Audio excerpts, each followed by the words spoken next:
परम एकत्र संयमा। धारणा, ध्यान और समाधि, इन तीनों को मिलाकर संयम की अवस्था बनती है और इन तीनों के द्वारा ही चित्त को वश में किया जा सकता है। जब तुम धारणा और ध्यान की ओर प्रस्थान करोगे तो चित्त में विक्षेप का उदय होगा और विक्षेप से मुक्ति के लिए तुम्हें चित्त को एक स्थान पर स्थिर करने का प्रयत्न करना होगा। उसके लिए किसी पदार्थ विशेष या देश विशेष पर ध्यान केंद्रित किया जाता है।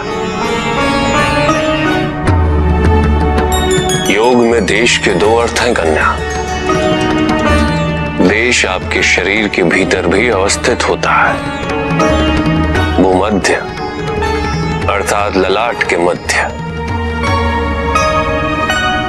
नासिका का अग्रभाग, हृदय और नाभि, यह हमारे शरीर में स्थित देश है।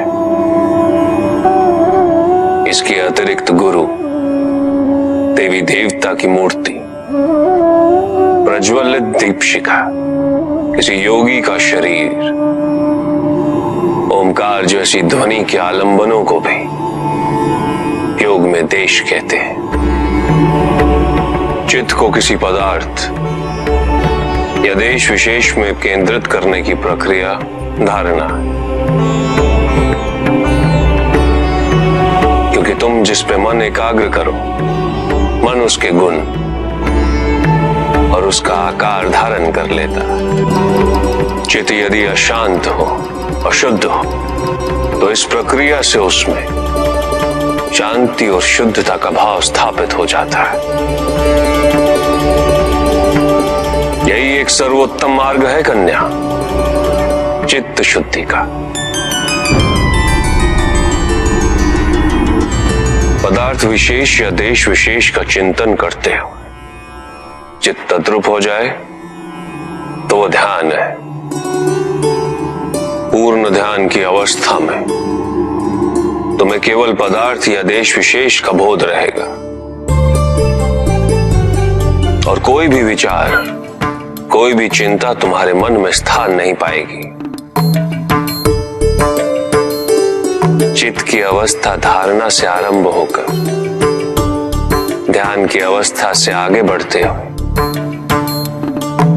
समाधि में जाकर पूर्णता को प्राप्त होती है।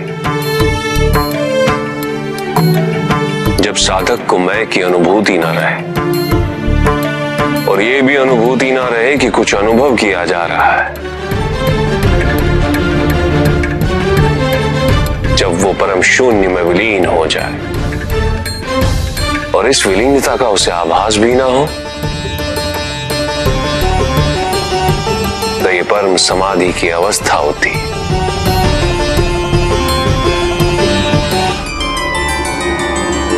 श्वास दर्शन।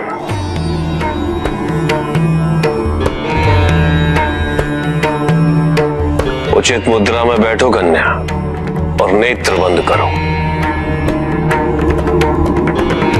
और सबसे पहले अपने ध्यान को श्वास के साथ यात्रा करने दो। श्वास जब तुम्हारी नासिका में प्रवेश करे उसे भूलो मत कन्या, उसके साथ विचरण करो। ये कहां जा रही है, तुम्हें कहां स्पर्श कर रही है। जब श्वास का अस्तित्व तुम्हें हर क्षण ज्ञात रहे तो धीरे से नेत्र खोलो और सब कुछ भूलकर धारणा और ध्यान की ओर अग्रसर हो जाओ।